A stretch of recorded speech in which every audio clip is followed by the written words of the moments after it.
I'm not sitting down because I'm going to tell you off.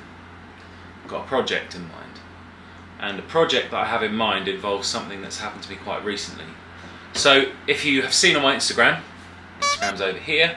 If you haven't already followed me, I've started working for Dremel again. I spent a couple of years working for them around pandemic sort of times, and then it all sort of died off. Life happened, got a new job, all that. You can see all what's happened since I last made a video in the video I put up last. Today my plan is to show you this. So this is the Dremel 8250. It's a new cordless Dremel, and it's one of the new Platinum kits. And the Platinum kits have had a big upgrade, and I will explain to you what that upgrade is. To give you an idea of the difference in the Platinum kits, let's take this one out of the box. The big glaring difference is the size. So, new Platinum kit, old Platinum kit. New Platinum kit, old Platinum kit. New Platinum kit, fold away handle, stackable space. Old Platinum kit, carry handle, handy handle, but you can't stack anything on it because it just wants to wobble. So that is a big improvement.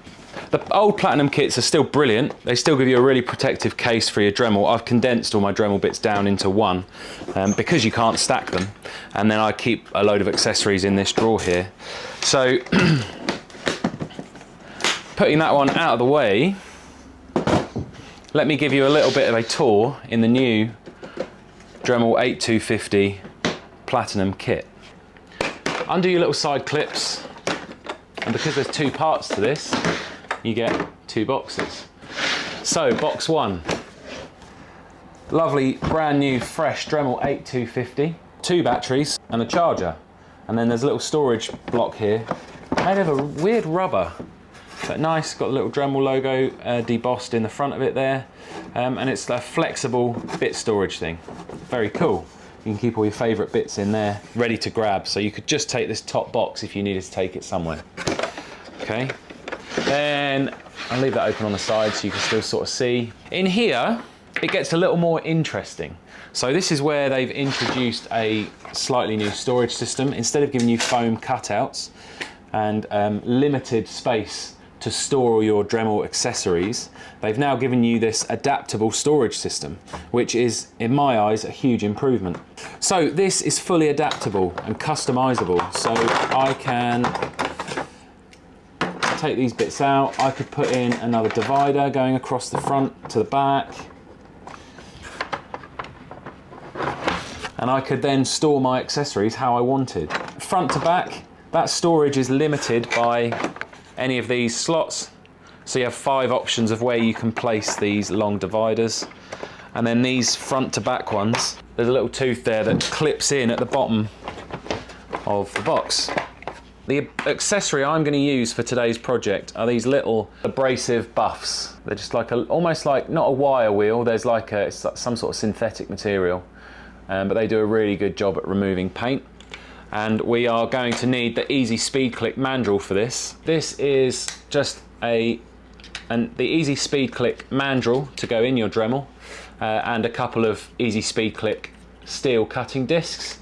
Very useful. Keep those in the little case, and that will keep everything neat. So the idea with the Easy Speed Click is that you can have a bit changed in seconds, pull the collar down, lift it up, and that bit is attached and ready to use. Unscrew the collar, and that's got metal teeth in it, so you can undo the chuck.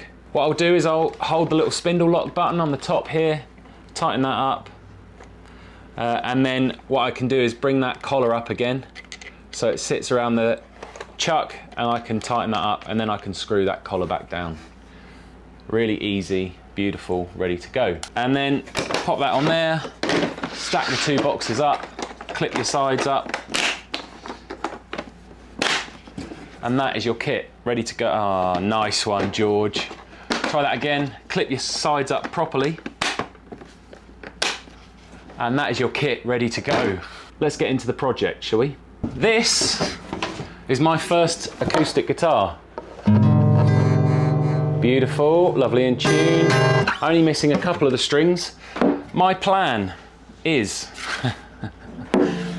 when I was, oh Christ, I don't know how old I was when I did this to this guitar. This was a guitar I bought from a charity shop, Sue Ryder Care in Frinton-on-Sea, Connaught Avenue, when was this? 2009 this would have been. Went into a charity shop, this was 50 quid. And it was a decent guitar, not bad at all really, for a beginner. And it's really important as a beginner that you get a guitar you're going to want to use and play.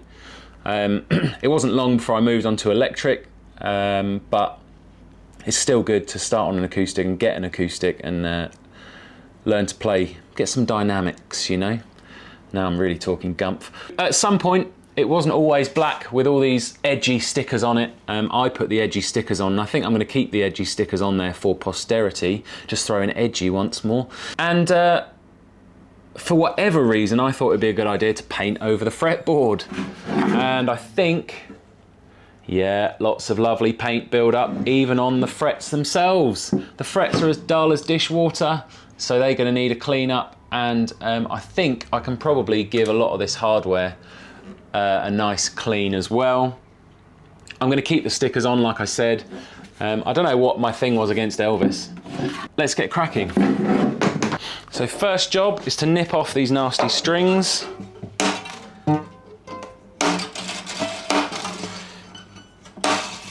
Now this isn't going to be a proper techie video. I haven't got anything I can check the relief in the neck or anything like that, and to be honest with you, I don't know how to do it. Looking at it, looks fairly straight. Doesn't seem to be any issues, but we'll soon find out as soon as we get strings back on it and start playing. So I think I'm just going to crack straight on with this fretboard. I must have only had a blue pen at the time because I've used a blue board pen to mark my frets. Now what I will direct your eyes to is Dremel always give you a handy dandy bit chart. So what you have to do is work out where the bit that you're using is, and it gives you the maximum RPM. So the maximum RPM for my little abrasive buffs, whoop, hopefully you can see that, I'll find out later when I edit. Maximum RPM on the abrasive buffs is 20,000. So on my 8250, maximum I can go to 20,000. I'll start off at 15 and we'll see if that does anything. If I need to, I'll kick it into high gear. Obviously I'm going to need eye protection. I'm going to need some sort of respiratory protection.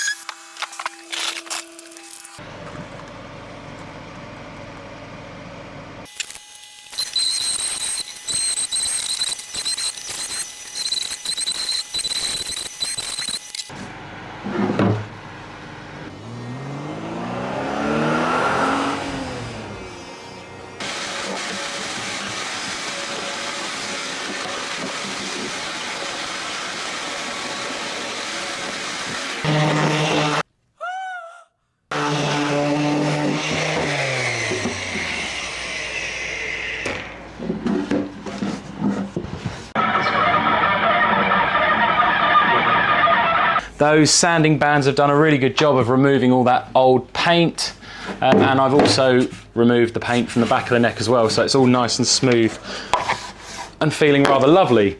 So this is a Music Nomad polishing kit. No affiliation with Music Nomad. I think this was the kind that the local music shop to me had in stock at the time, so it's the one I went with. Comes with a few different sized fret guards. So all you have to do is, I'm going to start off at first just by going over all the frets with a little bit of steel wool. 4-0 steel wool, 4-0, however you want to call it. The really fine stuff. And you can see, hopefully you can see the difference. Just in that one that I've polished, just gives it a bit of a clean up really. So all I have to do, it's very repetitive. But we just take our fret guard. This is difficult to do because the guitar's moving all over the shop. Maybe I should invest in a neck thingy, neck rest. And I just have to go through like this until every last fret is as shiny as those six.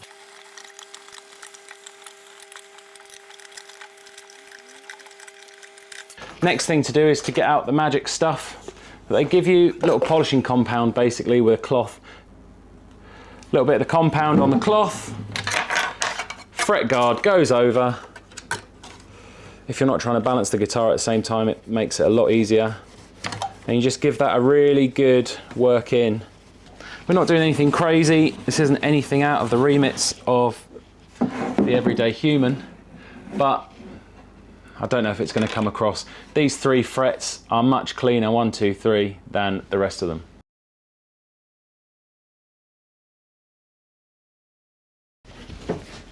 And that is how you waste a bit of polish on a cheap acoustic guitar. Because I feel bad for it, and I feel like it should get something, I'm going to just put a bit of wax on the fretboard. Again, I'm experimenting here. I don't know if it's going to work, if it's going to like it, if it's going to absolutely hate it, and I'm going to be in trouble from all the people on the internet for using the wrong product on my guitar. But at the end of the day, it's my guitar, and I'm a grown-up. I can do what I like.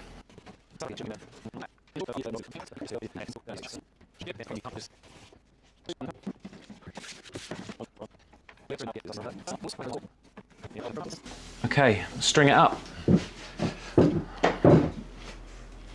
Okay, here we go.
I'm no expert on guitars, but I'm pretty happy with how this sounds and plays.